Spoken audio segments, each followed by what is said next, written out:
Hello everyone, I'm back and I'm reading again from Through the Looking Glass and What Alice Found There by Lewis Carroll. This time it's Chapter 5, Wool and Water. She caught the shawl as she spoke and looked about for the owner. In another moment the White Queen came running wildly through the wood with both arms stretched out wide as if she were flying, and Alice civilly went to meet her with the shawl. "I'm very glad I happened to be in the way," Alice said as she helped her to put her shawl on again.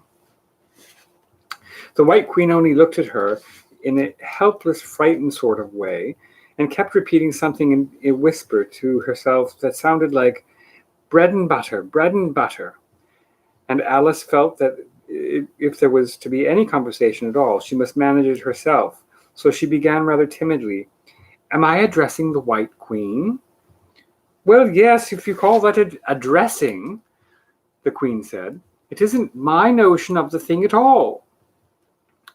Alice thought it would never do to have an argument at the very beginning of their conversation, so she smiled and said, "If your Majesty will only let me and tell me the right way to begin, I'll do it as well as I can." I want to show you a picture of Alice and the White Queen.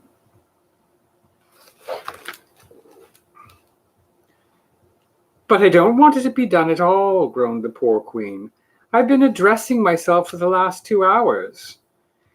It would have been all the better, as it seemed to Alice, if she had got someone else to dress her, as she was so dreadfully untidy. "Every single thing's crooked," Alice thought to herself, "and she's all over pins. May I put your shawl straight for you?" she added aloud. "I don't know what's the matter with it," the Queen said in a melancholy voice. "It's out of temper, I think. I've pinned it here and I've pinned it there, but there's no pleasing it."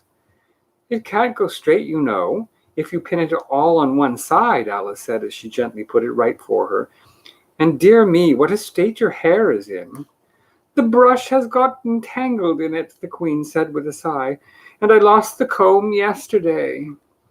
Alice carefully released the brush and did her best to get the hair into order. "Come, you look rather better now," she said, after altering most of the pins. "But really you should have a lady's maid." "I'm sure I'll take you with pleasure," the Queen said. "2 pence a week, and jam every other day." Alice couldn't help laughing as she said, "I don't want you to hire me, and I don't care for jam." "It's very good jam," said the Queen. "Well, I don't want any today, at any rate." "You couldn't have it if you did want it," the Queen said. "The rule is jam tomorrow and jam yesterday, but never jam today." "It must come sometimes to jam today," Alice objected. "No, it can't," said the Queen. "It's jam every other day. Today isn't any other day, you know." "I don't understand you," said Alice. "It's dreadfully confusing." "That's the effect of living backwards," the Queen said kindly. "It always makes one a little giddy at first." "Living backwards," Alice repeated in great astonishment. "I've never heard of such a thing." "But there's one great advantage in it, and that's when memory works both ways." "I'm sure mine only works one way," Alice remarked. "I can't remember things before they happen." "It's a poor sort of memory that only works backwards," the Queen remarked. "What sort of things do you remember best?" Alice ventured to ask. "Oh, things that happened the week after next," the Queen replied in a careless tone. "For instance now," she went on, sticking a large piece of plaster on her finger as she spoke, "there's the King's messenger. He's in prison now, being punished, and the trial doesn't even begin till next Wednesday, and of course the crime comes last of all." "Suppose he never commits the crime," said Alice. "That would be all the better, wouldn't it?" the Queen said, and she bound the plaster round her finger with a bit of ribbon. Here's a picture of who's the prisoner. Prisoner's the Mad Hatter.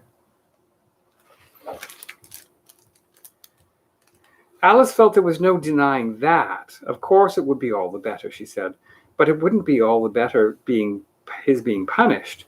"You're wrong there, at any rate," said the Queen. "Were you ever punished?" "Only for faults," said Alice. "And you were all the better for it, I know," the Queen said triumphantly. "Yes, but then I had done the things that I was punished for," said Alice. "That makes all the difference." But if you hadn't done them, the Queen said, that would have been better still, better and better and better. Her voice went higher with each better, till it got quite to a squeak at last. Alice was just beginning to say, "There's a mistake somewhere," when the Queen began screaming so loud that she had to leave the sentence unfinished. "Oh, oh, oh," shouted the Queen, shaking her hand about as if she wanted to shake it off. "My finger's bleeding. Oh, oh, oh, oh." Her screams were so exactly like the whistle of a steam engine that Alice had to hold both her hands over her ears. "What is the matter?" she said as soon as there was a chance of making herself heard.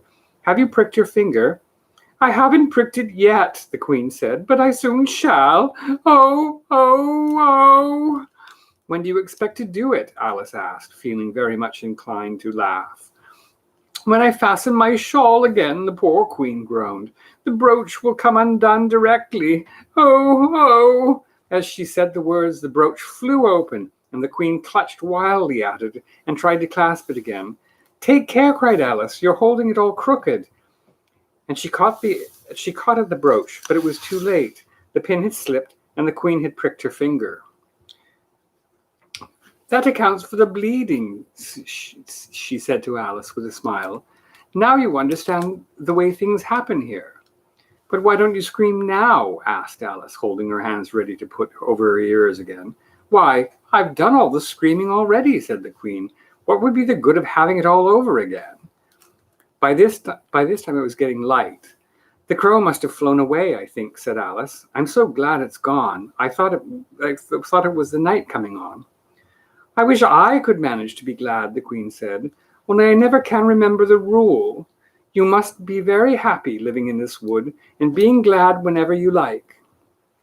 "Only it is so very lonely here," Alice said in a melancholy voice, and at the thought of her loneliness, 2 large tears came rolling down her cheek. "Oh, don't go on like that," cried the poor Queen, wringing her hands in despair. "Consider what a great girl you are. Consider what a long way you've come today. Consider what o'clock it is. Consider anything, only don't cry."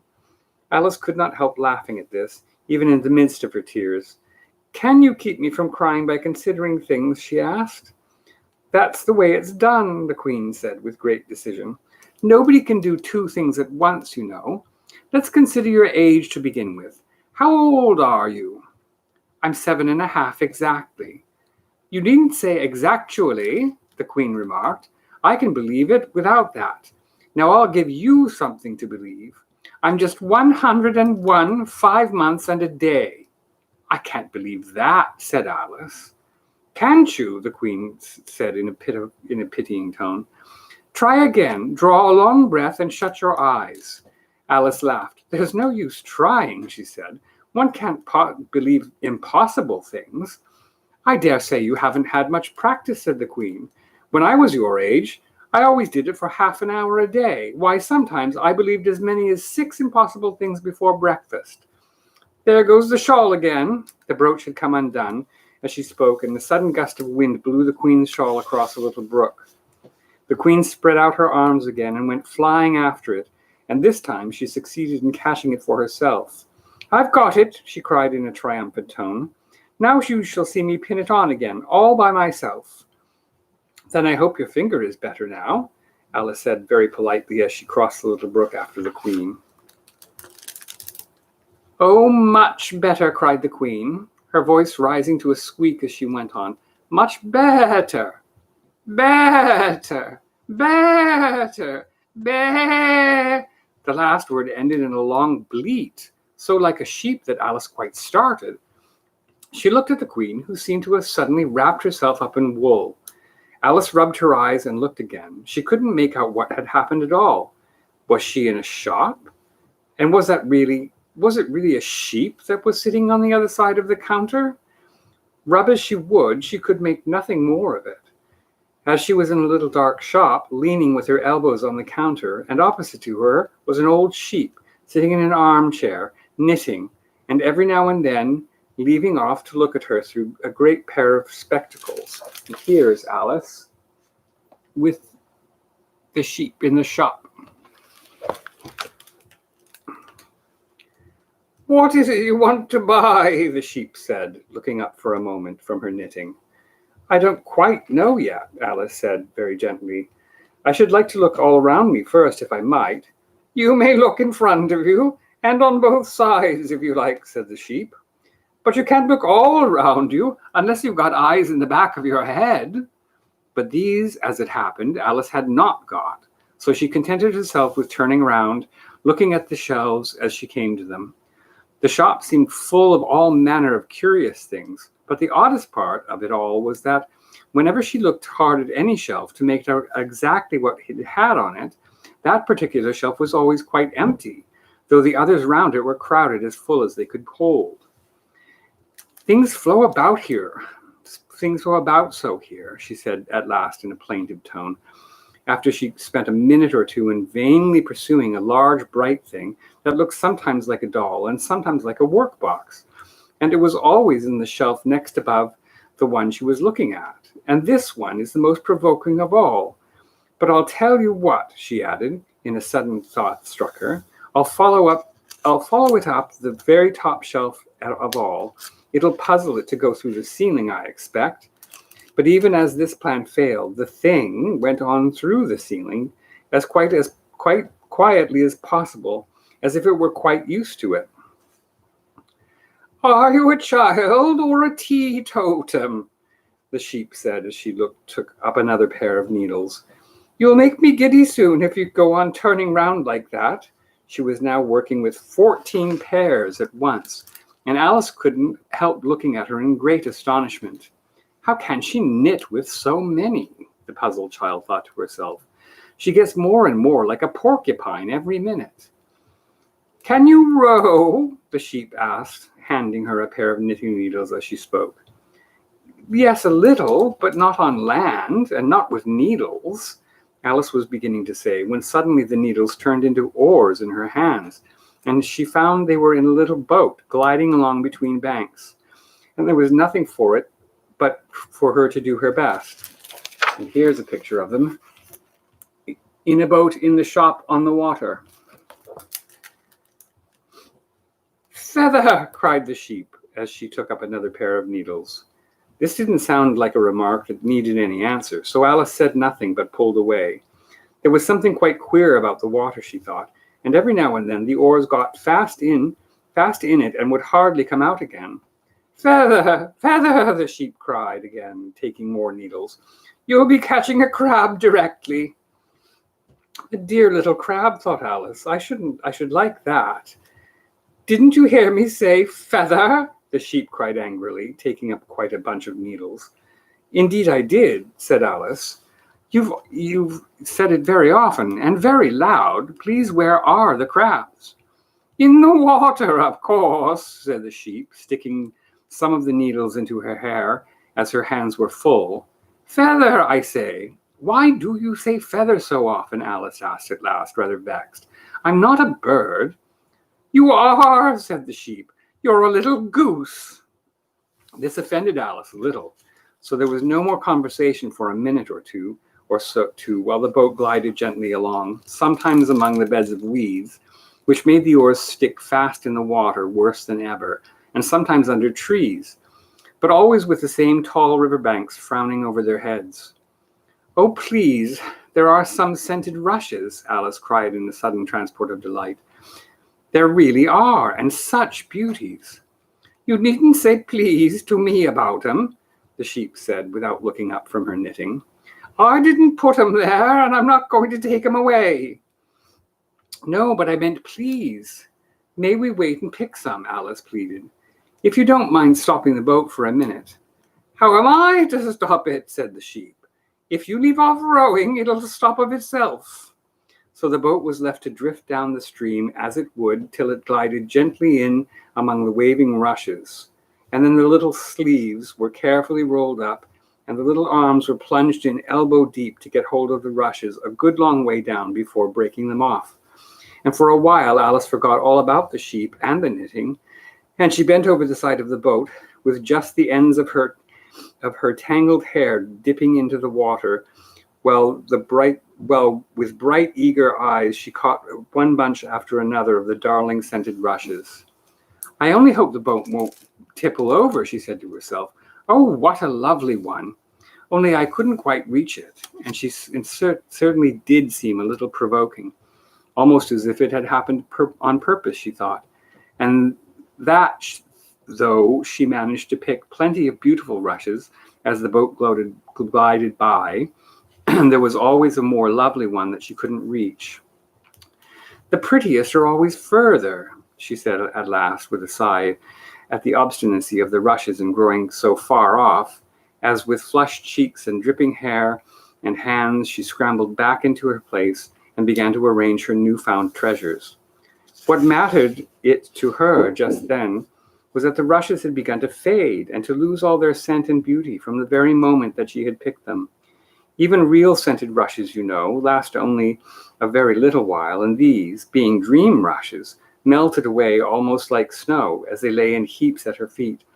But Alice hardly noticed this, as there were so many other curious things to think about. They hadn't gone much further before the blade of one of the oars got fast in the water and wouldn't come out again. So Alice explained it afterwards. And the consequence was that the handle of it caught her under the chin, and in spite of a series of little shrieks of, "Oh, oh, oh," from poor Alice, it swept her straight off the seat and down among the heap of brushes. However, she wasn't a bit hurt, and was soon up again. The sheep went on with her knitting all the while, just as if nothing had happened. "That was a nice crab you caught," she remarked, as Alice got back into her place, very much relieved to find herself still on the boat. "Was it? I didn't see it," said Alice, peeping cautiously over the side of the boat into the dark water. "I wish it hadn't let go. I should so like a little crab to take home with me." But the sheep only laughed scornfully and went on with her knitting. "Are there many crabs here?" said Alice. "Crabs and all sorts of things," said the sheep. "Plenty of choice, only make up your mind. Now what do you want to buy?" "To buy?" Alice echoed in a tone, was half astonished and half frightened, for the oars and the boat and the river had vanished all in a moment, and she was back again in the little dark shop. "I should like to buy an egg, please," she said timidly. "How do you sell them?" "5 farthing for one, 2 for two," the sheep replied. "Then 2 are cheaper than 1, Alice said in a surprised tone, taking out her purse. "Only you must eat them both if you buy 2, said the sheep. "Then I'll have 1, please," said Alice, as she put the money down on the counter, for she thought to herself, "They mightn't be at all nice, you know." The sheep took the money and put it away in a box. Then she said, "I never put things into people's hands. That would never do. You must get it for yourself." And so saying, she went off to the other end of the shop and set the egg upright on a shelf. "I wonder why it wouldn't do," thought Alice, as she groped her way among the tables and chairs, for the shop was very dark towards the end. "The egg seems to get further away the more I walk towards it. Let me see. Is this a chair? Why, it's got branches. I declare, how very odd to find trees growing here. And actually, here's a little brook. Well, this is the very queerest shop I ever saw." So she went on, wondering more and more at every step, as everything turned into a tree the moment she came up to it, and she quite expected the egg to do the same. That's the end of chapter 5. Next time we'll get to chapter 6, which is Humpty Dumpty. I hope everyone's doing okay. I hope you enjoyed that reading. If you did, please hit like and share. And you can always leave comments. I hope everyone's doing well on this weekend, and take care. We'll talk to you next time.